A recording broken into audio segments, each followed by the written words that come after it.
Good morning. Let's rise and sing.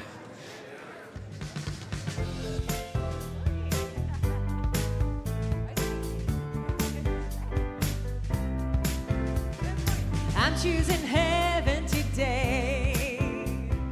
I'm choosing heaven today. I am walking the road of heaven right now, singing, I'm choosing heaven today. Love, I'm choosing love today. I'm choosing love today. I am walking the road of heaven right now, singing, I'm choosing love today. Grace, I'm choosing grace today. I'm choosing grace today. I am walking the road of heaven right now, singing, I'm choosing grace today. Compassion, I choose compassion today. I choose compassion today. I am walking the road of heaven right now, singing, I choose compassion today. Joy, I'm choosing joy today. I'm choosing joy today. I am walking the road of heaven right now, singing, I'm choosing joy today. Abundance, I choose abundance today. I choose abundance today. I am walking the road of heaven right now, singing, I choose abundance today. Back to heaven. I'm choosing heaven today. I'm choosing heaven today. I am walking the road of heaven right now, singing, I'm choosing heaven today. I am walking the road of heaven right now, singing, I'm choosing heaven today. I am walking the road of heaven right now, singing, I'm choosing heaven today. Yes. Good job. Thank you, Elise Carver. Good morning, everyone. How is everyone? It's Sunday again. How great it is. I'm Reverend Gregory Toole. What a joy it is to be here with all of you wonderful beings. Turn to someone and saying, you are so wonderful. Turn to someone else and tell them that. You are so wonderful. Well, thank you. You are so wonderful. And then, do you remember the response to that? Do you remember the response to that? If you're gonna truly own it, do you remember the response? It's true. Thank you. That's really owning it, right? So welcome to everyone. Welcome to all of you who are online. We appreciate you so much. Our online audience is so beautiful. We get great comments coming in. So keep those coming. And there's no time or space in God. So you are right here with us in the sanctuary, and we appreciate you. And we appreciate all of you who are right here in the room, because what's the big thing we get here by being here in the room? One of the big things after the service that we get by being here in the room. Hugs, yes, we love the hugs here. Hugs are a good thing. So, how good it is to be in spiritual community. Spiritual community really accelerates our growth. I know that because the first 35 years for me on this journey were by myself. And coming into spiritual community just accelerated my growth. To have other people mirroring back to me who I am and the truth of my being, and to be on the path with other people just really accelerated my path, and I know it will for you too. So keep coming, keep showing up, and how good it is to be with all of you this morning. We're going to have a good time, are we not? Yes. All right, well, let's get it going. We got Jan Mintz from our board to give us our announcements today. Thank you, Reverend. Yeah, I already got, I was hugging my way into the Children's Center to take a new family over there. I said, we hug our way in, we hug our way out. It's always an extra half an hour needed on either end of service, right? So before I share announcements, as always, we ask you to silence your cell phones. And even if you're at home, you might want to do that so you don't get distracted. My husband was the other day, he was like frustrated with downloading something, I don't know, with his phone or his tablet or his watch or something. And he says, you know, we used to be slaves to our vices. Now we're slaves to our devices. I said, yeah, you're right. So today we have a sound bath with world-renowned sound healer Geraldine Glass at 12:30 p.m. till 2 in the sanctuary. Sounding Your Way Home, a crystalline sound journey to awaken the frequency of love and restore inner harmony. Our spiritual retreat theme is Be the Connection, deepening our relationship to self, community, and spirit. Join us Columbus Indigenous Peoples Day weekend, October 9th through 12th, for a spiritual retreat in Simi Valley at the American Jewish University. We'll have a whole weekend of great music, workshops, talks, and fun activities. Families are more than welcome, and the flyer in the lobby has pricing and payment plans that are available. And if you're planning to attend, please let us know so that we can keep our commitment to the retreat facility as far as giving them heads up on our numbers. Class certificates are available for the recent graduates of the Change Your Thinking, Change Your Life class with Reverend Gregory. You may pick up your certificates at the front desk, and congratulations to all you students who completed that coursework. That's awesome. Very good.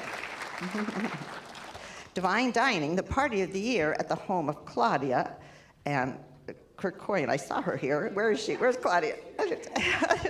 and Jim Hale is coming up in like 2 weeks, I think, you guys. Sunday, August 23rd at 5 p.m. There's a catered dinner, beverages for sure, and lots of live music from across the decades. All proceeds go directly to Profit Our Center, so please don't miss this great event. Ecstatic Dance will be this Wednesday, August 12th at 7 p.m. in Richelieu Hall. Manifest Sound Bath for teens and parents of teens is going to be on Saturday, August 22nd from 11 to 12 p.m. a.m. in Richelieu Hall.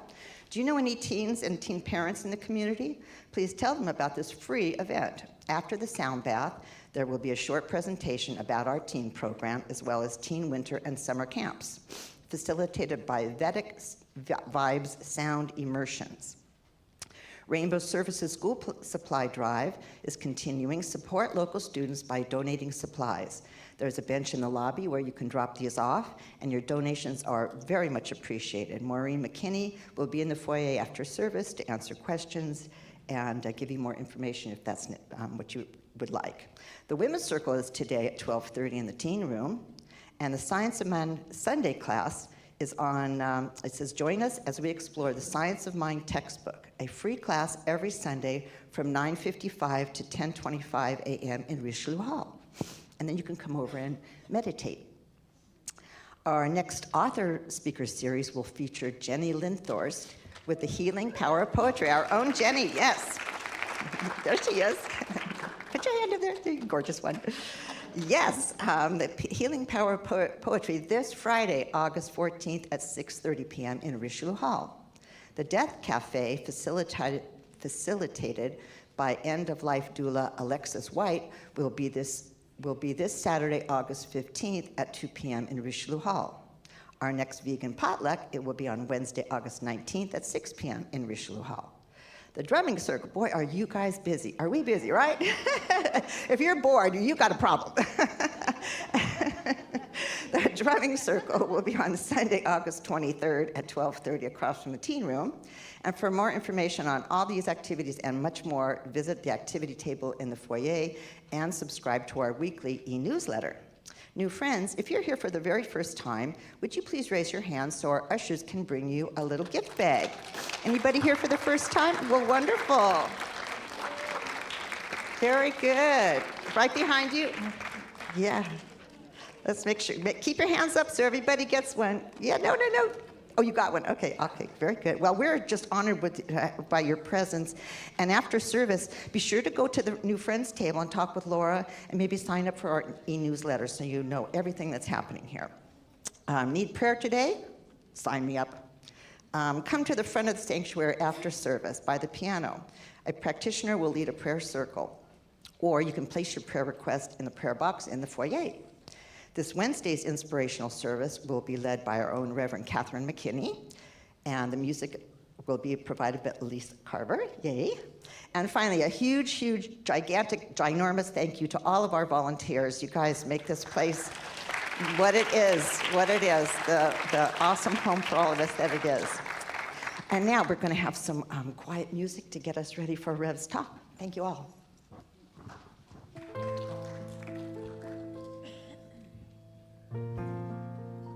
I would invite you all to turn within for a moment. Close your eyes. Take a deep breath.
I am healed, whole, and healthy. All is well. This is the truth that is promised to us. This is the truth that there is only one power in this universe. It is a power for good. There's only one life. There's only one mind, one infinite intelligence. All of life is one infinite wholeness. And so I am, each of us are divine emanations of that one, because it is all that there is. And so we could be nothing else other than emanations of the one whole, perfect, complete life that is God, that is good, that is divine. And so it is in this awareness that I speak my word this morning. I know that something absolutely amazing is happening here today. I know that today we have an opening, we have a healing, we have a revelation, we have a new insight, we have some new grounding in the truth of who we are. I bless this time together. I call it good and very good and very, very good.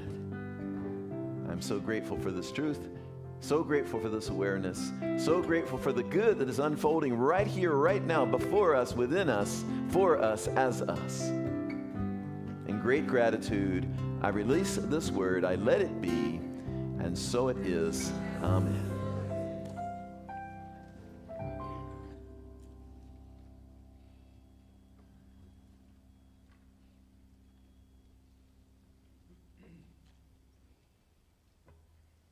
Morning, everybody.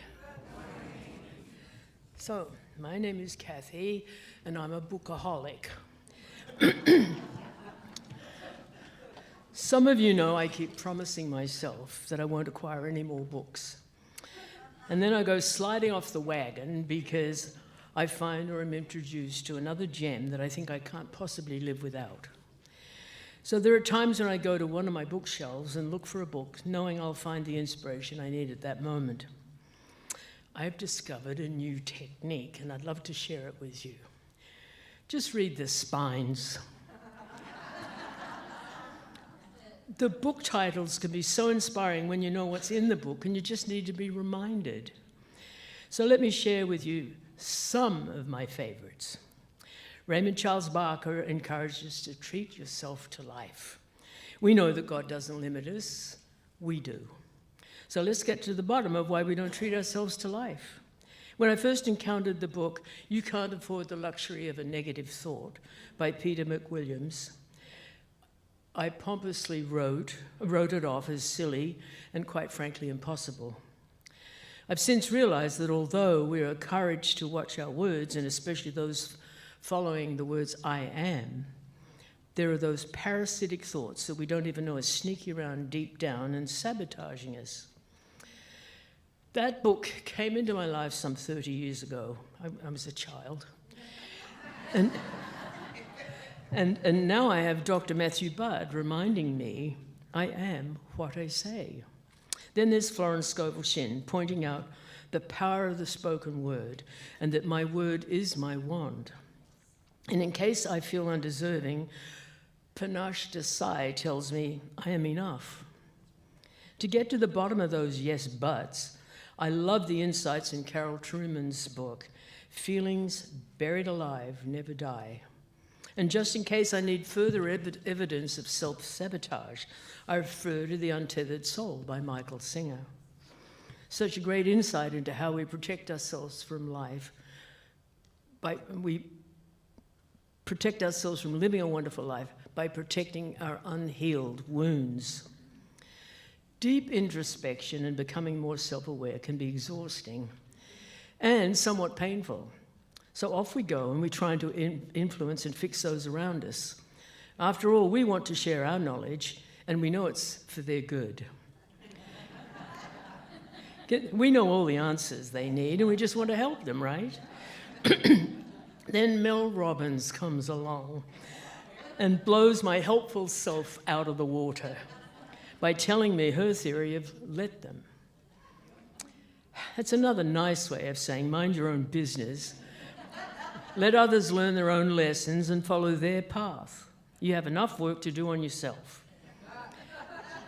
I admit that book title has become a mantra for me since I first learned of it. When we're more self-aware and experience the freedom that comes with our healing self-work, we can fearlessly open our hearts and minds, treating ourselves to life and knowing that the universe always says yes, yes, yes. Thank you, Dr. Frank. Because we know that nothing can stand in the way of our good. Living the Science of Mind is one of my favorite go-to books. Where would we be without referring to our founder, Ernest Holmes? Even, dare I say it, AI acknowledges his gift to us. I quote, Ernest Holmes offers profound insights on life, emphasizing the power of thought and consciousness in shaping our experiences. His quotes encourage individuals to embrace their potential and transform their lives through positive thinking and awareness. So there you have it, my easy guide to self-discovery. And so it is.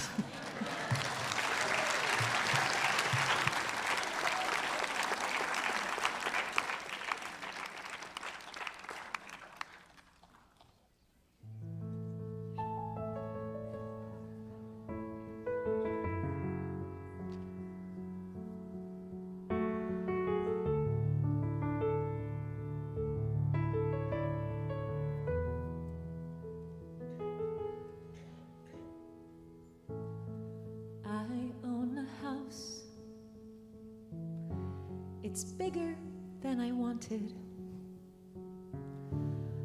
but it's where my soul calls home.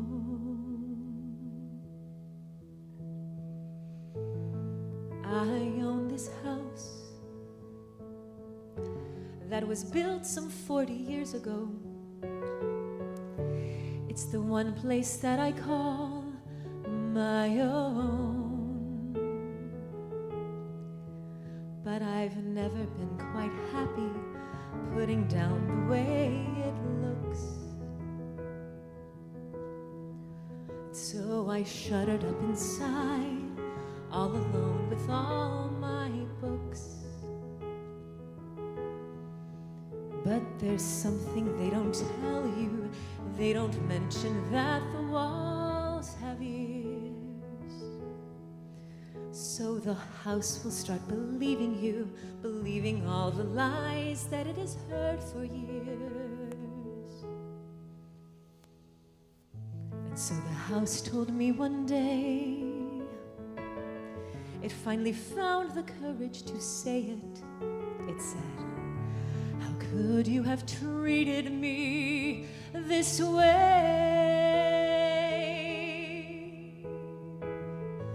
We used to be such friends. We used to run around till bedtime. I thought that we'd be close until the very end. And now suddenly I realize how I've been so cruel to you. I've spent decades always judging you, saying things I'd never say to anyone. I've spent countless hours mocking you, berating you inside my mind. But I'd never thought you'd hear me. How could I have been so blind?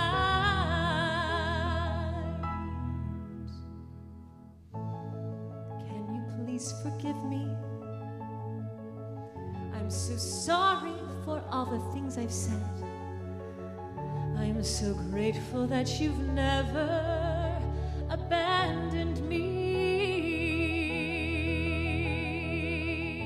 I vow to honor you as you deserve, for you really are a temple. I vow to treat you now with love and dignity.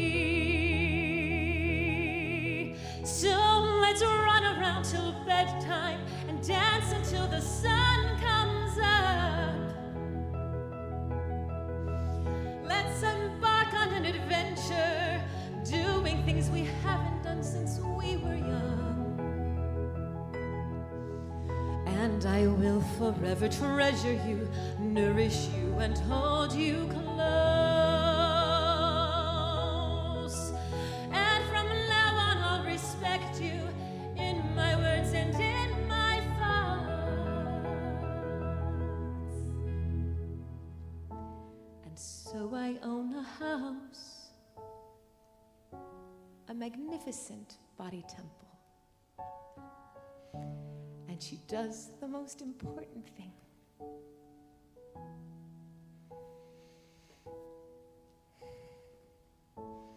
She houses my very soul.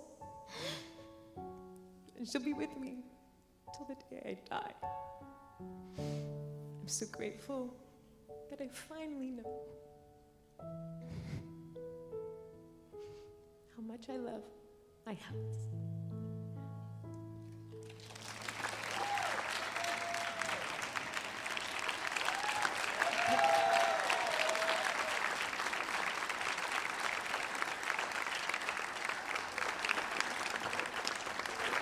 Thank you, Elise Carver.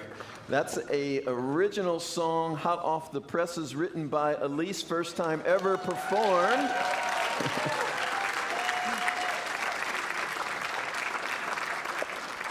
You might have noticed that it's very personal to her. She just, it's like literally that song is hot off the presses, like first time ever sung anywhere right here. You heard it here first.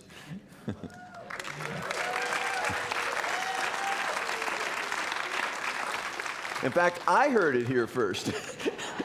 I usually hear all the songs before, but she sent me some of the lyrics and said, I think this is ready to go, and it certainly was. Thank you so much, Elise. So this month, we're talking about the chapter in the Science of Mind textbook called Physical Perfection. And then just in case we didn't get it, Ernest Holmes has a second chapter called Physical Perfection Concluded. So there's two chapters on the mental, spiritual aspect of healing our bodies and how how these bodies respond to us, as in Elisa's song, right? The things that we say to our bodies, about our bodies, the way we treat our bodies. And today's talk is called The Body Responds. The body responds. It's so amazing how the body responds to so much. You know, many people have asked me, what is your secret? You're going to have to tell me your secret. So many people have come to me because many of you know that over the past year, I lost 40 pounds. And thank you so much. I had to get this outfit redone here because it was too big. But many people have said, like, what's your secret? And the secret really is the body responds. The body responds to care. The body responds. Hi, Robin.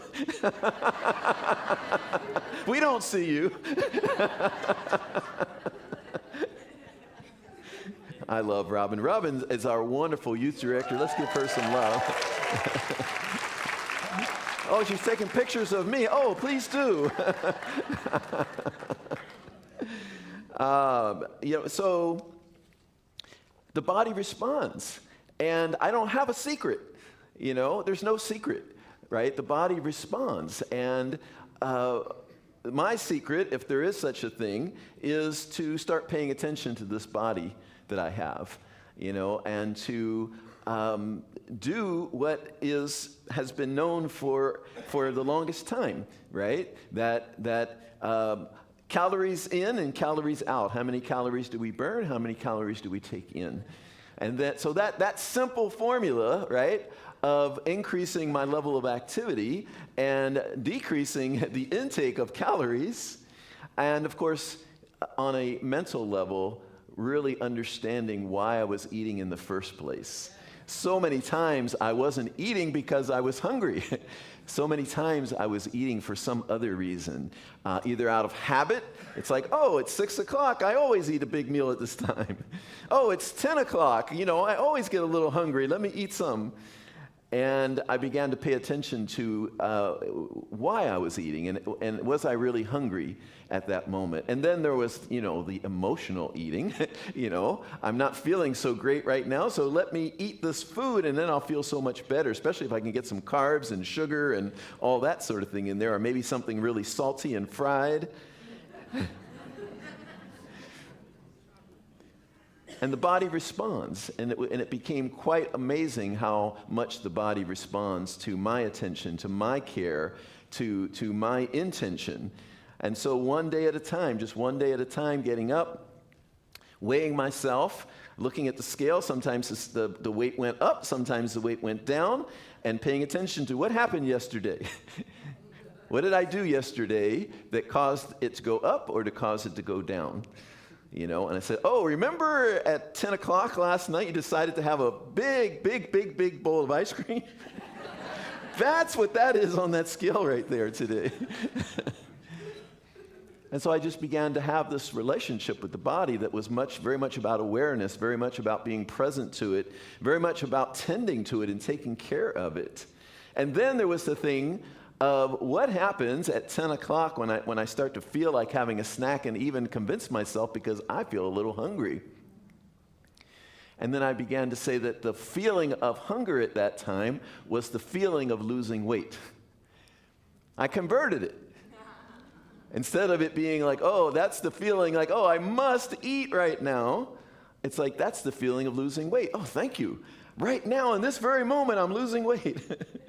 I can feel it. It's gone. It's disappearing. So the body responds at that level of what we do on a physical level and on a mental level of shifting our behavior by looking at the mental process that's going on. What is the mental, emotional process that's going on within us? So we're kind of knowing ourselves better and having greater self-awareness and therefore making greater choices. So if I have a secret, it was just that, you know, doing the things that nurture this body and not doing the things that don't nurture this body, and really paying attention if I'm doing the things that don't nurture this body, why is that? Right? Why would I be doing that? So I got to understand myself on many different levels very well. In the Science of Mind teaching, Ernest Holmes talks about how our healing is more than just physical, that there is a mental, spiritual aspect to healing, that when someone comes to us with a condition, we start to look at what are the underlying beliefs, what is the underlying way that we're looking at life? Because if we say that we are naturally healthy, how many of you believe that we are naturally healthy? We are naturally well. It is our destiny to be well. Yes, it is our destiny to be well. We were constructed very well. So we start to pay attention to what is it that I'm thinking, and what is it that the vibration I'm in, and what is my state of being that is causing me to have dis-ease. It's so amazing, the body of research and knowledge that is available to us today around our physical well-being and how it relates to our mental, spiritual well-being. There's a woman, Lissa Rankin, who wrote a book called Mind Over Medicine. She is a medical doctor, and she really realized that she got into medicine to be a healer. She got into medicine to really help people heal. And she found that the path she was on as a medical doctor wasn't really that. And so she really shifted her whole practice around to really start taking into consideration other aspects of the person's being other than just their medical chart, their lab results and all of that sort of thing. So I want to share with you some of the things she began asking her patients, because it's very fascinating. So she began asking her patients, is anything keeping you from being the most authentic, vital you? Question your doctor asks you every time you go in, right? She said, if so, what is holding you back? What do you love and celebrate about yourself? What's missing from your life? What do you appreciate about your life? Are you in a romantic relationship? If so, are you happy? If not, do you wish you were? So she started to ask people those kinds of questions. And I want to share with you one more thing she said. She said, I found that the people with the fattest charts often had the longest, most painful trauma histories. In other words, the people who had all the various diagnoses also had the most painful trauma histories. And she said, I discovered that my patients' answers often gave me more insight into why they might be sick than any lab test, medical record review, or x-ray exam could. And so isn't that fascinating, right?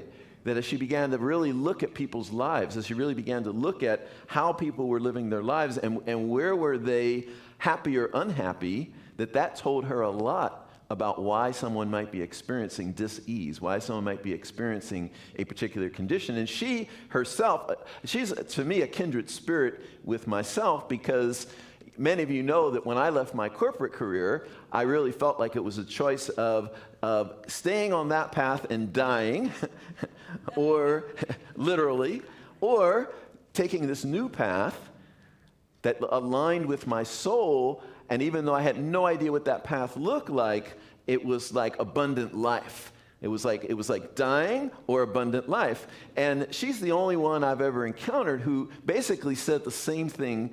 Her journey was exactly that. She said people would say to her, wow, you were very brave to leave your medical practice and take this whole other route. And she said, no, I did it to save my life. Same exact experience that I had. Right? And that's what people would ask me. That's what people would say to me. They would, oh, that was so courageous of you. Wow, that was so courageous of you. And I always say, no, it wasn't courageous at all.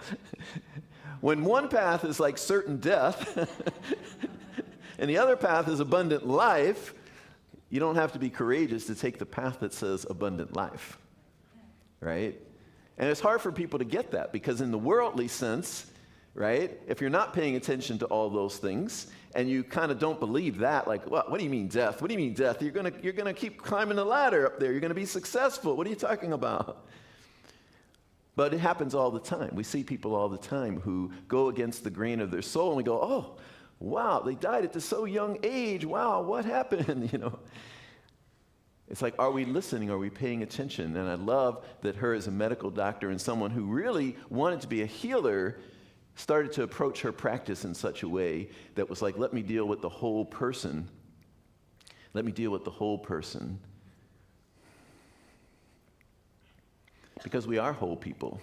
And how we think and how we relate to life and what's going on, we're on a journey here.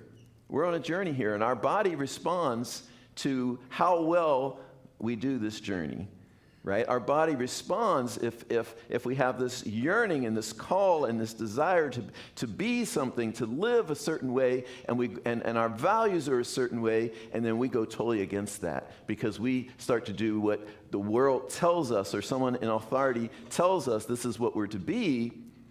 The body responds to that.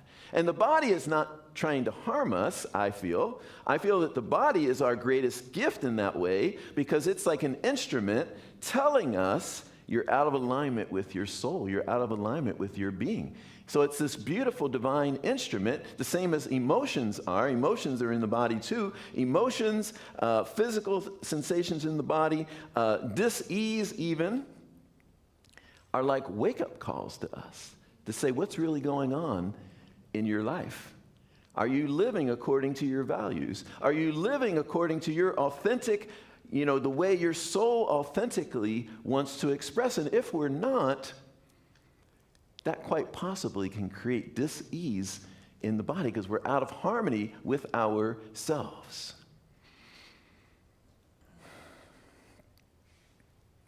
I love this mind-body-spirit connection. One of my earliest experiences of knowing about it was when I was a young teenager, and for the first time I went to a party. I went to a party where there were girls. And it was in a basement, and the lights were dim, and we were like hanging out, And I was sitting next to this girl for the first time. There's a girl sitting right next to me. And I was like, oh, wow. And so I was like a little interested in this girl, and I started to talk to her, and I thought things were going pretty well. I thought. But then someone came up to me and said, are you okay? And I said, what do you mean? And he said, your face. There's huge red blotches on your face. And teenagers mess with each other, so I thought they were messing with me. I'm like, oh, get out of here. Are you kidding? And they're like, no, seriously, you have huge red blotches on your face. Apparently, I had broken out into hives. Because, even though I was being really cool, I thought, and suave, inside I was like so much fear. I had so much fear that it had to come out in some way, and the body doesn't lie, right? The body will tell the story. And so I went home. I was like, oh my God, what's going on here? They said, you better go home. This is really, and then I don't know, like by the time I got home or a couple hours later, they were all gone, And so it was like, oh, wow, that's quite amazing. That just having thoughts, just having a state of being could cause something in the body. Fortunately, in that case, it was something that once the situation was removed, then the condition was gone. One time I went, I'm sure this would never happen with our present company, with our current lead musician, but my choir director, you already know the story. My choir director at another church where I served, she had 2 dogs, but I only know she had 1 dog. And so I went to see her one day, and I thought that we had an appointment, but apparently there was a mix-up, and she wasn't answering the door, but I could see she was in the backyard, so I went around. I said, I'll just go around. I know her dog. It's this big black lab female, very friendly, no problem. Didn't know she had another dog she kept hidden. So as soon as I got in the backyard, this dog came running for me. And I'm good with dogs, so I'm like, okay, it's all right, don't worry, it's okay. And that dog was like, no, it ain't. I'm about to chew you up. And so it went for my leg and took a bite there. And then as I was protecting myself, it took a bite there. And what was amazing about that is there's this element that I had no idea of called shock that is actually a positive thing, because what it did is it took me into this totally calm space, right? It took me into this totally calm space where normally if I saw a puncture wound, like a hole in my arm, I would be like, whoa. But I was like telling her, like, oh, there's a hole in my arm. I think you better take me to the, and she was freaking out because she wasn't in shock. She was just like, oh my God, I gotta, And I went to the hospital to get taken care of, and I was totally calm throughout the whole thing, totally calm. Sat down, and when it was all over, I'm sitting there, and they're cleaning out the wound, and then they left, and I'm just sitting there with myself. My body just started to shake. And I asked the doctor, I said, what is going on? Like, I was totally calm throughout the whole thing. Nothing's happening now. I don't have any fear. I'm just sitting here relaxing. And it was like that you were in shock, and now the body is responding to where you were at that time. So all of that was how I was really feeling at that time. So these bodies are amazing, and this mind-body connection is amazing. And therefore, it really behooves us to really look at how am I thinking? How am I in alignment? Am I thinking harmonious thoughts? Am I thinking joyful thoughts? Am I thinking peaceful thoughts? Am I thinking wellness toward everyone? Am I thinking good, giving good vibes to everyone? Or am I holding something? Or am I not forgiving something? Or am I holding something against myself? Or am I going against the grain of my own being?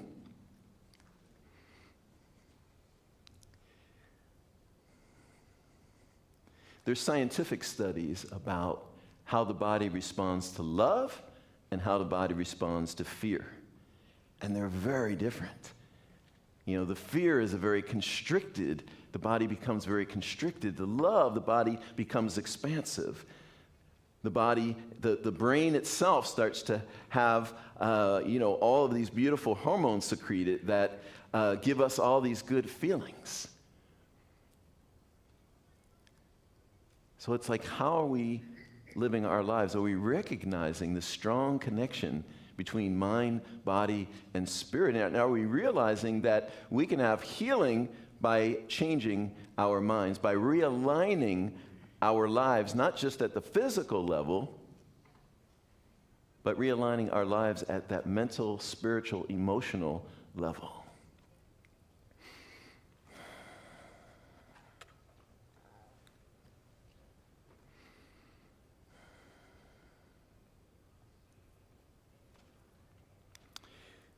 One of the other things that Lissa Rankin looked into, and her book is called Mind Over Medicine, she talks about the placebo effect, right? And the placebo effect is normally like, okay, whenever they test a new drug or whatever, a new procedure, they have to test a placebo as well. Like a certain number of patients don't get anything. They get a sugar pill or whatever.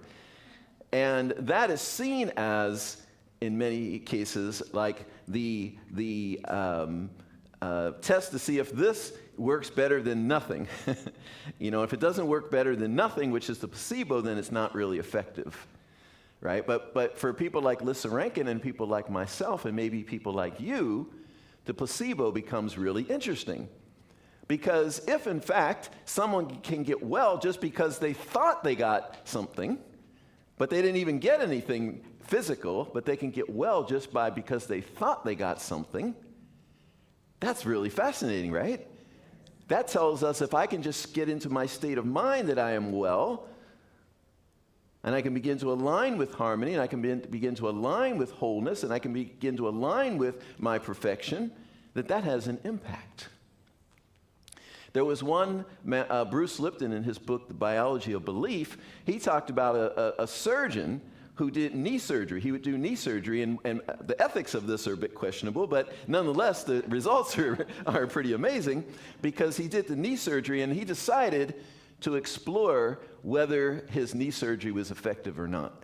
And so he took a certain subset, like a third of the patients during a certain period of time, where he didn't give them the knee surgery. But he did everything else like he normally did. He opened them up, did the incision, even put water in there like he was flushing it out, did all the things he normally does, gave them all the physical therapy that he does with his patients that get the knee surgery and all of that. and sent them on their way. And he didn't tell them for 2 years who got it and who didn't. The patients who didn't get the surgery did as well as the patients who did get the surgery. And he concluded that my surgery is not doing anything. I'm not saying that no surgery does anything, but isn't that a fascinating case study? That the people who didn't get the surgery but were told they did, in other words, told that you are now well, fared just as well as the people who actually got the physical thing. And then there's this other thing called the nocebo effect, which means if you're told something negative, right? The placebo is you're told that the positive, right? That you got something and then you heal just because you think you got something good. The nocebo effect is when you're told something negative, in which case, like some of the examples are where someone is misdiagnosed. And they have all these documented cases where people were misdiagnosed and told you have a terminal illness, you're going to die in a matter of months. And sadly, they did. But in fact, they did not have the condition. Afterward, when they looked at them and go, oh, you were misdiagnosed, you never had. I mean, they weren't telling them because, sorry. Powerful information. Someone is told something negative like that. It instructs me, it instructs us to not hang around with the negative naysayers, right? We don't need that in our minds.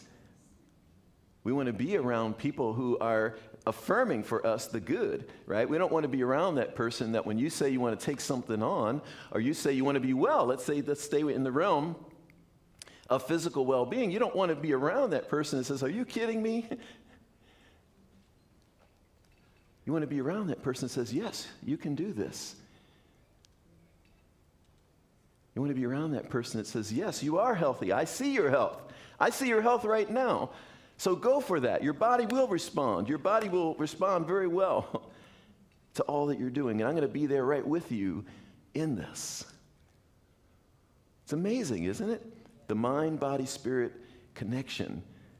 You know, I spoke last week about sometimes we can get fearful about our bodies, you know.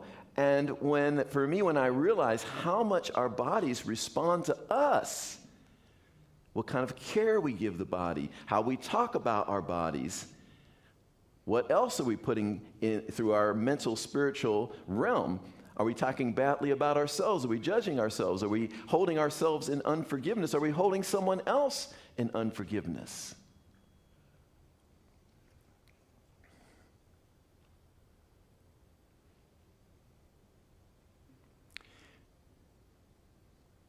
Every time we get down to it, we discover that we are such powerful creators of our experience. Before I close, say to someone, you are such a powerful creator. But we got to say it with a higher vibration.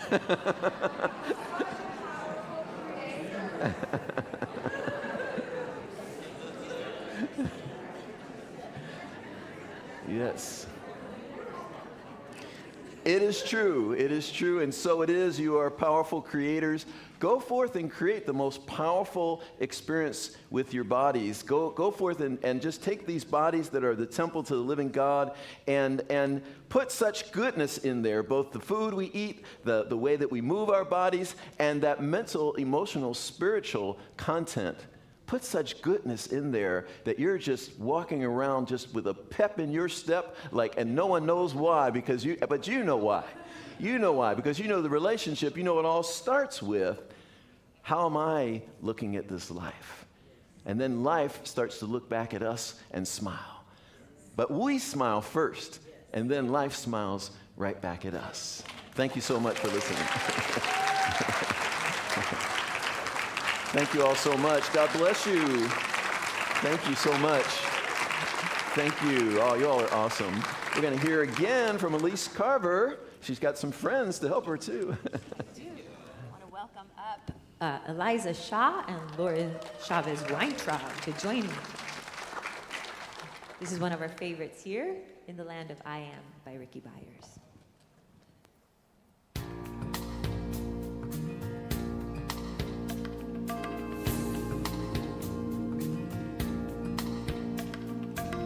In the land of I am, more than I have been, I am, more than I will be, I am, all that I am. In the land of I am, more than I have been, I am, more than I will be, I am, all that I am.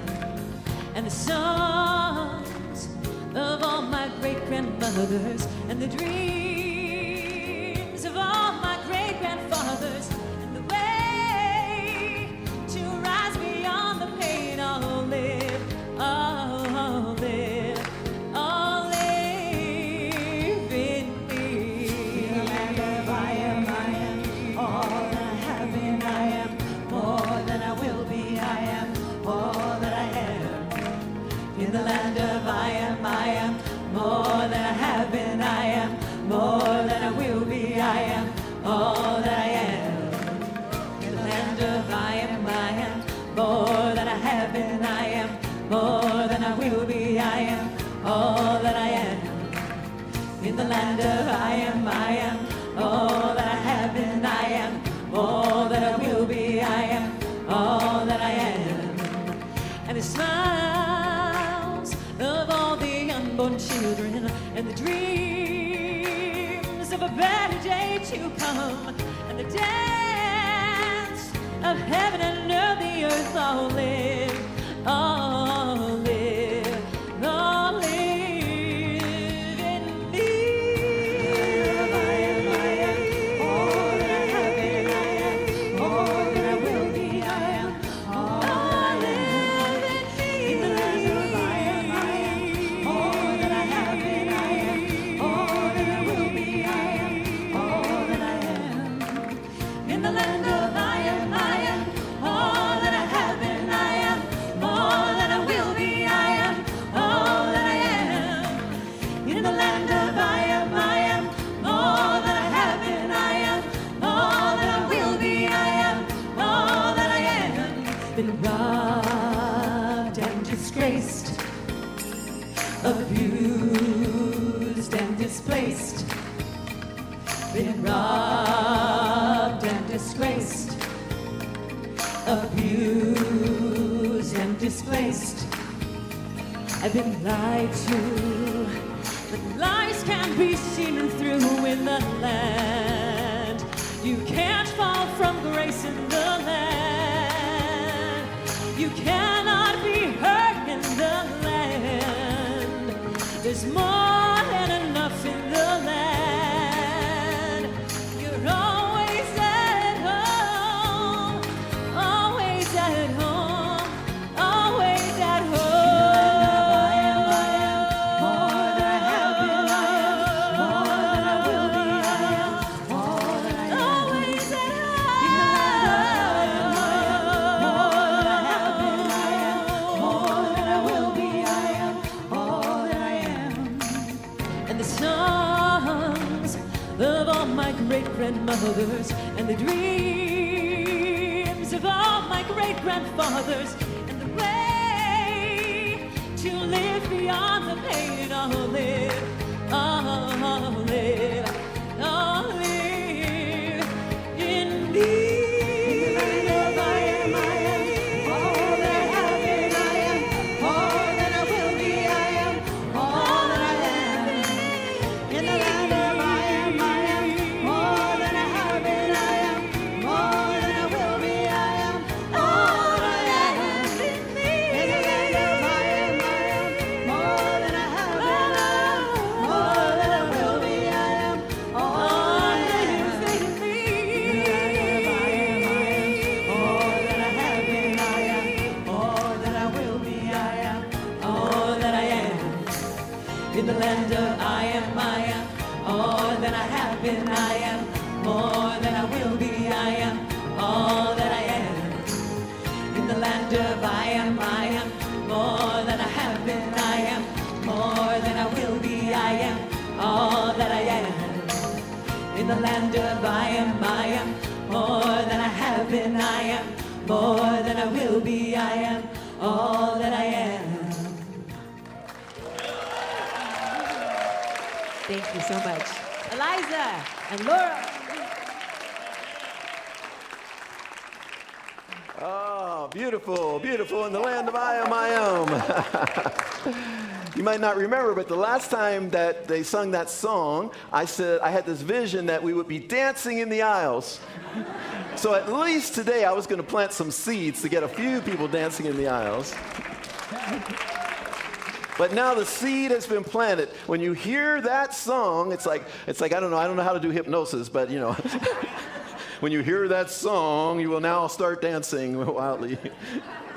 Next time we do that song, we're going to have everyone dancing in the aisles here. Yeah? Because who says that church has to be where you're just sitting the whole time, right? We're talking about the body this month. The body needs to move, right? All right, we got our wonderful ushers up front here. We got the dream team, Vicki Toller, Jan Mintz, Mary Lou Fentis, Linda Megan. Yes, all right. Jan says girl power. We got the girl dream team here. Thank you all so much. Thank you all so much for the ways that you contribute financially. Thank you, those of you online, to the ways that you give. I love how sometimes many of the people online will come in one day. They're always watching online, but they'll come in with their checkbook and they'll write their check, or they'll do it online. And it's beautiful to see that we get supported not only by the people in the room, but also by the people online. And we've got big things to do, and we're doing those big things, and it's all because of your support, both in terms of how you serve and in terms of how you give to this community. So give yourselves a hand right now for all that you... Yes. Because we're rocking it here in Redondo Beach in the South Bay, and we're touching lives all over the world, and I am so grateful to all of you. Many different ways to give. You can text to give 424-379-3733. You can go to the website, redondocsl.org/donate. You can use the QR code. Just point your camera. A little thing will come up. Push that thing, it'll take you right to the website. Like those tech terms, push that thing. That thingy. Let's say our affirmation together as we give our gifts forth. You might hold your gift in your hand or your hands to your heart. Let's say it together. Divine love consecrates my gift. It goes forth to heal, to bless, and to prosper all those who give and all those who receive. I rejoice at the sharing of my good, and I release my gift with love, and so it is.